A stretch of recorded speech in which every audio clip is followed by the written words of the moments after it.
আমাদের এখন তো সামনে পরীক্ষা, আমরা সকলেই একটি জিনিস নিয়ে টেনশনে পড়ে যাই যে আমরা পরীক্ষায় কি লিখবো এবং কি করব না করব। এটা আমাদের মনের মাঝে যে একটি আকাঙ্ক্ষা, মনের মাঝে যে একটি চিন্তা, ওইটা কি সৃষ্টি হয়ে যায়। তো ওইটা ওইটা যে সৃষ্টি হয়, ওইটা থেকে আমরা বেরোতে হলে আমাদের আগে পরীক্ষার জন্য প্রস্তুতি নিতে হবে। তারপর হচ্ছে আপনারা পরীক্ষায় গিয়ে কি লিখবেন বা না লিখবেন, ওইটা কিন্তু আপনার ব্যক্তিগত বিষয় থাকলেও আপনার যেটা করতে হবে, আপনি পরীক্ষার হলে গিয়ে বেশি বেশি দূরত পড়বেন।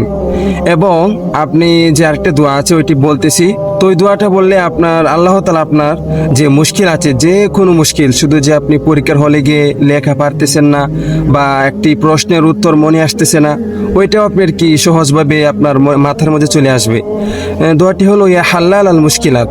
আপনি এই দোয়াটি বারবার পড়তে থাকবেন এবং আপনি যখনই কলম নিবেন হাতে পরীক্ষার প্রশ্নগুলো লেখার জন্য, তখন থেকে আপনি মনে মনে দুরূদ শরীফ পড়তে থাকবেন। কারণ দুরূদ শরীফ আপনার, এটা নবীর উপর দুরূদ, এটা উজু ছাড়াও পড়া যায়। এর জন্য আপনি নবীর উপর দুরূদ যত পড়বেন তত আপনার জন্য ভালো, তত আপনার জন্য কল্যাণকর। কারণ নবী সাল্লাল্লাহু আলাইহি ওয়াসাল্লাম আপনার জন্য সুপারিশ করতে পারবেন এবং তার উসিলায় আমরা জান্নাতে যেতে পারবো। যত বেশি দূরত পড়া যাবে তত আমাদের জন্য লাভ।